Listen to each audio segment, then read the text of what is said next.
Hello everyone, we are in Nigeria, Lagos, the city I love. I am Dynasty Mir. I'm with my friend Grace, my beautiful friend Grace. Guys, I'm so happy to see Grace. I'm happy to see you too. Thank you. Thank you for coming. So guys, you've heard him. I'm in Lagos with Dynasty Amir. Dynasty came in yesterday. From Benin. From Benin. Dynasty is a Nigerian. Born in America, raised in America, but who has found his roots in Nigeria. So today I'm here to speak with him and just, you know, get into his mind and get him to share some of his experiences traveling in Africa and being an African born in America. So a displaced African who happens to be in America. Okay, tell me, how did you find yourself in Africa? So, long story made short, in 2011, I was making good money.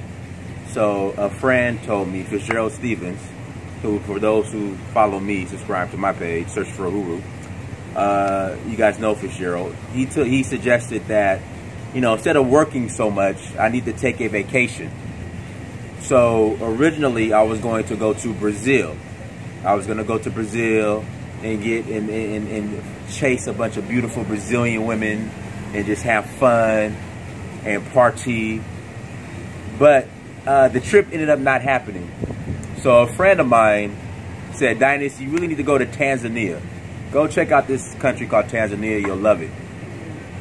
So I started to research Tanzania, or Tanzania, however you call it. There's an island, beautiful island, called Zanzibar. Zanzibar. Yes, there's also the famous Zanzibar. There we go. Famous Zanzibar. At the time, I was living in LA, and there's a club in LA called Zanzibar. And I didn't know Zanzibar was a real place. So I went, I fell in love, and I'm like, you know what? I want to travel throughout Africa because, you know, the images they share in the west of Africa is that of poverty, famine, disease, you know, little kids walking around. Look at this is beautiful. Look, we got palm trees. Look at the palm trees. We have palm trees. You know, Africa is beautiful, but the images we get, you know, disease, famine, crisis, war, little kids running around barefooted with AK-47s, malnourished with the big bellies. You know, that's all we got. So when I went for the first time in 2011, I'm like, oh my God, I need to figure out a way where I can make money.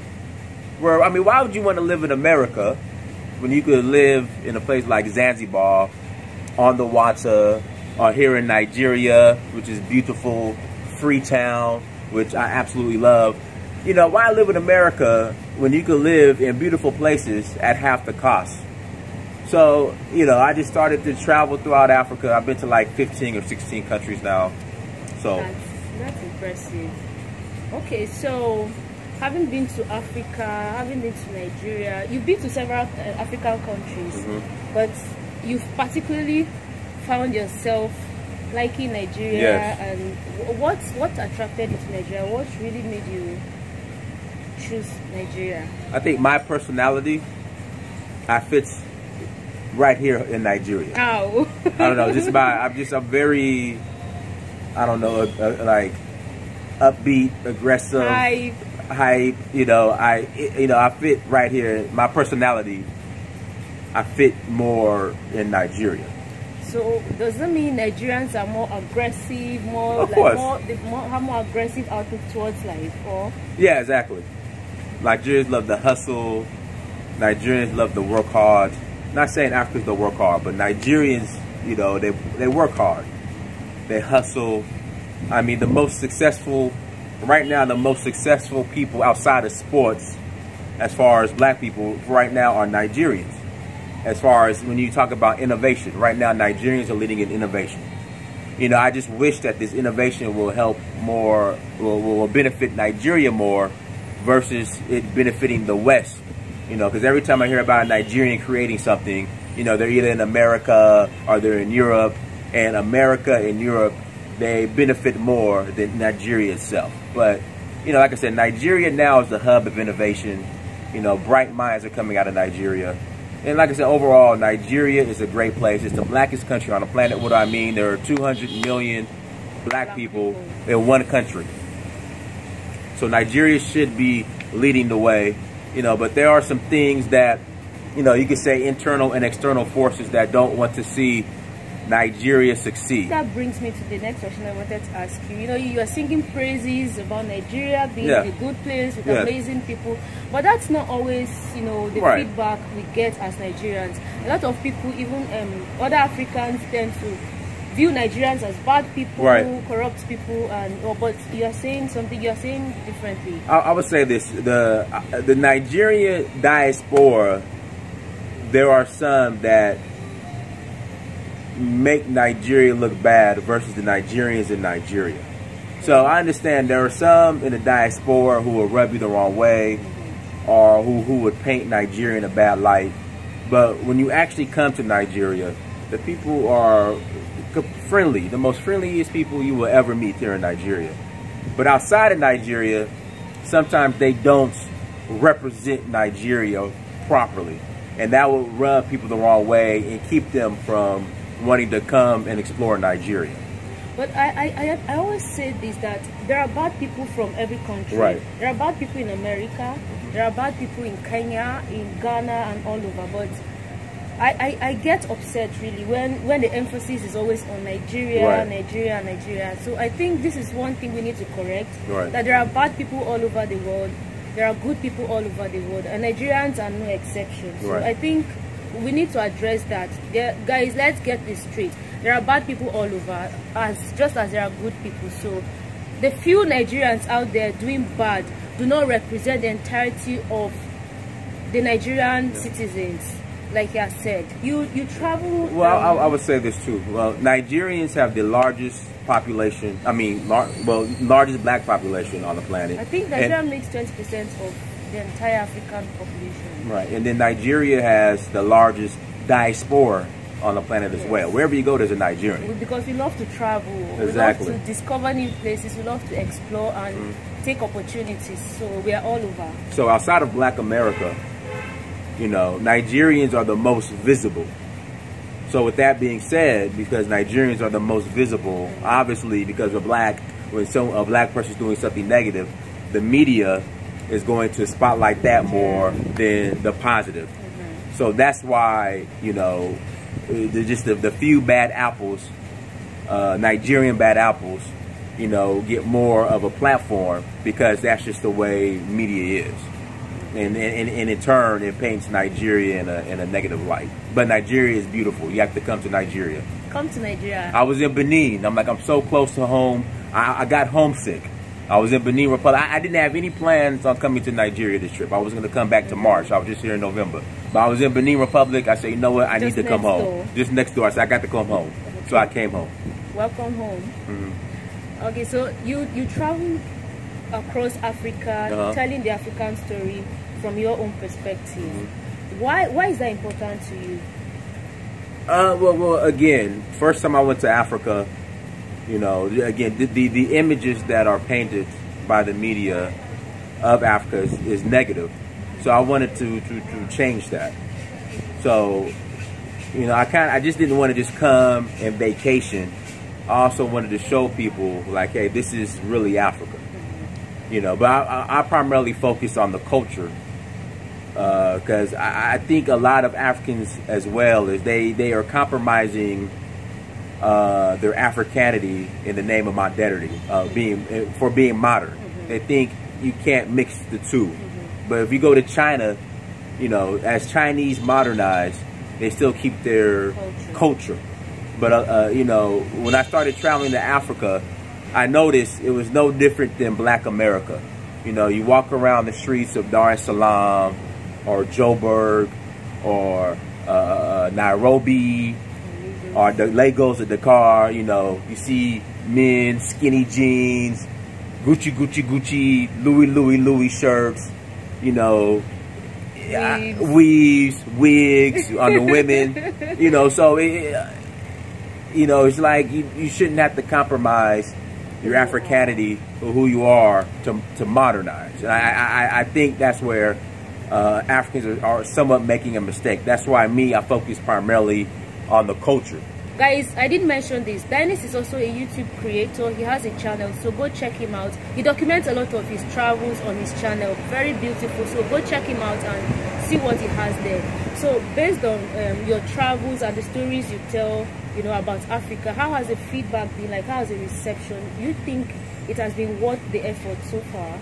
Yeah, I mean, I love it. You know, even if the feedback, I mean, everyone's not going to agree with what you do. Yeah. But, you know, out of all the people who disagree, I have more who agree. And it's nice to get an email or a message saying, hey, Dinus, you really inspire me to go back to. Even Nigerians are messaging me, hey, Dinus, I was never going to go back to Nigeria, that godforsaken place. I did not want to go back. We suffer in Nigeria. But, you know, since I started going and coming, I have Nigerians saying, Dinus, I now want to relocate back to Nigeria because it's going to take Nigerians to fix Nigeria. Of course. So, absolutely. So now I want us to talk a little bit more about others. Okay. Right? So how do you think Africans can foster better relationships with others? Because, you know, there's this disconnect. There's usually this misunderstanding. Others feel like Africans do not like or welcome them and vice versa. So how do you think, first of all, is that even true? If that's true, how do you think we can foster better relationships? Well, I would say this. Me, at one time, I supported ADOS. And let me tell you why. I agree that the United States government owes a debt to the descendants of slaves who built America. I agree with that. Now, the anti-immigrant, especially the anti-African immigrant rhetoric, I disagree with. I think that the problem I have is now ADOS will have a lot of anger and resentment towards African immigrants in Africa, but they don't have that same resentment towards white people. The white people who enslaved you, kept you in bondage, there were laws on the books by the United States government specifically in place that marginalized black people, that white people made. Literally black people in America were considered non-human. We weren't even considered human to the late 1800s. And to this day, we're still not treated equally. So the problem I have with ADOS is you don't want to reconnect with your African brothers and sisters, but you don't want to separate from the white people who enslaved you, raped, murdered, castrated you, forced you to work, forced you to work for free on plantations. The inhumane treatment completely stripped you from your culture, religion, identity. You're not mad at them, or you claim to be mad at them, but you're really not. But you have all this anger towards Africans. That's the issue I have. No, again, I agree that there is a debt owed by the United States government to descendants of slaves. I agree with that. But as far as the direction it's going in, I completely disagree with it. But as far as coming together, it's to the point now where I think that the hardcore ADOS, or I'll call them Captain Black Americans, they don't want to come together and work things out. And again, the argument is, well, Africa isn't reaching out to us, which I think there could be a better job of Africa reaching out to the diaspora, and it being more, I would say, not surface level like your return. I mean, your return is great. You know, you come. I'm actually going to get to that as well. Okay, but you know, you say Africans don't reach out to us, and again, there could be a better job doing that. But now, what really can Africans do to better that? What can Africans do to get the African diaspora, the adults, you know, want to repatriate back and settle in Africa? I think the main focus has been citizenship. You know, all the red tape for some countries. Some countries it's not as hard. But I think the problem is a lot of ADOS, because Ghana is the most popular country, that as far as relationships building between the diaspora and Africa is viewed through the diaspora building with Ghana. So if so there's a lot of red tape as far as citizenship to get in regards to for ADOS getting citizenship in Ghana. They take it as if it's a representation of the entire continent. Like right now, Sierra Leone, if you could prove that you are of this ancestry of any of the tribes of Sierra Leone, you could get your citizenship. There's ways to get it in Rwanda. There are a ton of ways to get citizenship in Africa, but again, it's a lot of people don't want to do the work and they don't want to build the relationship. They just don't want to do it. They expect it just to be given to them. But then they want to make the effort. You want to show the willingness to even come. Exactly. You At know, least come visit, see the place, and then start taking steps towards wanting to come back. Express that willingness, and I think if we see that willingness on the part of adults, I think the government will be moved to do something like giving citizenships and maybe fast tracking, expediting it, and making it easier for adults to obtain citizenship of any African country of their choice. Right. I agree. Ghana has successfully implemented the year of return. A lot of African Americans, I was in Ghana in December, a lot of African Americans were in Ghana, and it was just a pleasant experience, just seeing how much they were having a good time in Ghana, how at home they felt being in Ghana. But some people have some reservations about, you know, the whole initiative. I don't know. What do you think about it? I think it's a good look. I mean, I would rather spend my money in Ghana or Africa versus France or England. You know, no one has reservations about doing year of return in Europe. I know that's an oxymoron, but you know, I see black people in Greece, Italy, France, the UK. No one has any reservations doing that and spending your money in Europe. But for some reason, when it comes to year return in Ghana, you know, people want to call it a hustle or a scam. You know, people are very negative towards it. But I would rather see black people spending their money in Africa versus Europe. But I think with the success of year return, Nigeria, it's no reason why Nigeria should not have their year return. Especially if you look at the history of the slave trade, the majority of the slaves came from Nigeria. Yes. They came from Nigeria. They were probably marched to Badagry or Porto Lagos, or even because during the wars between the Home, which is present-day Benin Republic, and the you know, you had the Oyo Empire, you know, these Yoruba kingdoms, they were at war. So a lot of Yoruba slaves were captured and shipped out of Ouida.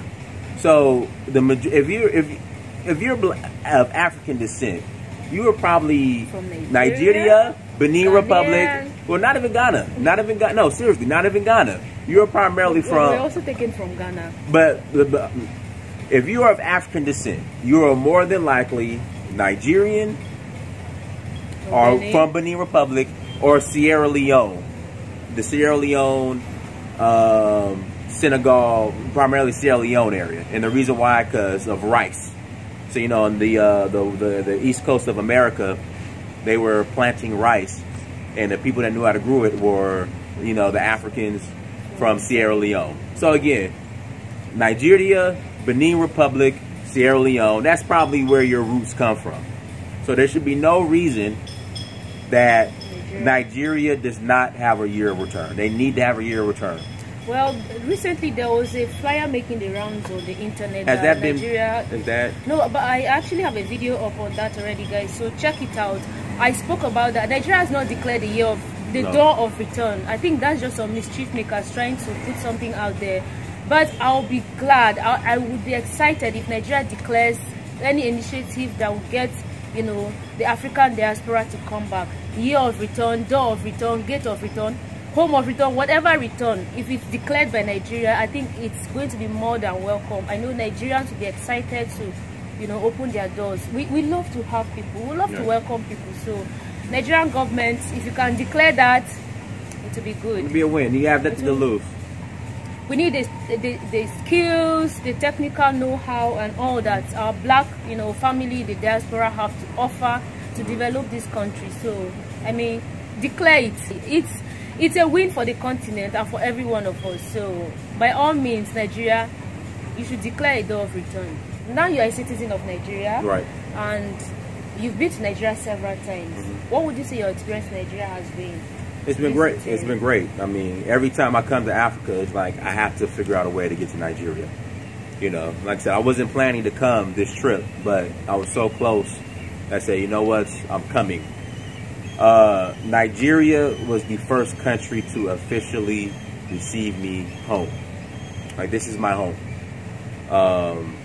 I'm a Prince Omo-Oba in the Kingdom of Odorubo, Nigeria, in Osun State. So that right there tells you I was received well. Can you tell us a bit about your coronation? No, it was great. Guys, go to my page, my YouTube page, search for Uhuru. That's search for U-H-U-R-U, Uhuru. My coronation is on the page. So my roots come, so I have, because of how complex the slave trade was, you know, us of the diaspora, we have roots all over the place. So in West Africa. So I'm Yoruba, primarily Yoruba, and Mende in Sierra Leone. So my Yoruba roots were traced out of Osun State in Odoruo. So because of that, I was one of their lost children who returned back home. So my Yoruba name, my full name is Dinas Abefe Adewale Amir, which means Abefe means deeply loved. Adewale means the crown has returned home, back to Odoruo. So that was the name given to me. So, you know, once it was discovered that my roots come from there, I was coronated as an Omo-Oba, or a prince. Omo-Oba, prince. Omo-Oba in Odoruo. Okay. So, and I also have a chieftaincy title in Ili-Ife. What is it? Akala Akitiri in Ili-Ife, at our temple, Akitiri Temple in Ili-Ife. So, guys, all the content is on my page. Like you said, go check it out on his channel. Go check it out there. So now, a lot of people say Nigeria is not safe. Oh, go to Nigeria, they'll kidnap you. And tell me, has anybody threatened to kidnap you? No, I haven't had any issues. No kidnappings, no robberies. Nigerians are friendly. They're so friendly, so helping. You know, now Nigerians could be aggressive, but you know, don't be offended. Or the truth is, we are aggressive. We are aggressive towards towards getting what we want. So whenever it seems like something is in the way, we push that aggression towards it to propel us to achieve that goal, not to harm people. Guys, don't mistake that. Please don't mistake that. Our aggression is always towards achieving those set goals and just getting better and being better. You know, so don't mistake our aggression towards success for aggression towards people, or aggression to do, you know, bad. Right. So, like I said, the people are friendly. You have to come visit Nigeria. I think people are missing out on visiting Nigeria. What business opportunities do you think exist in Nigeria that people can invest in? So because people ask these questions a lot. Okay, so I want to do business in Nigeria. What business opportunities are there for me? And just a brief overview of what people can invest in Nigeria. I think me personally, I'm going to focus on media and real estate. I think media is very important. Why?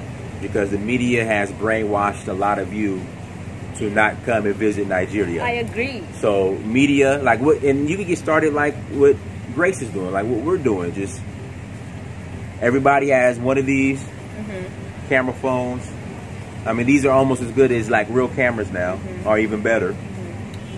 And just upload your content. And I think grassroots level like that is impactful. You know, we might not be as big as the BBC and CBS but you know, no one really watches TV anymore. The majority of my content is on the internet, on YouTube. So media and real estate, land is very important, you know, so that's what I'm focusing on. But you know, there's so many different opportunities. Agriculture is huge.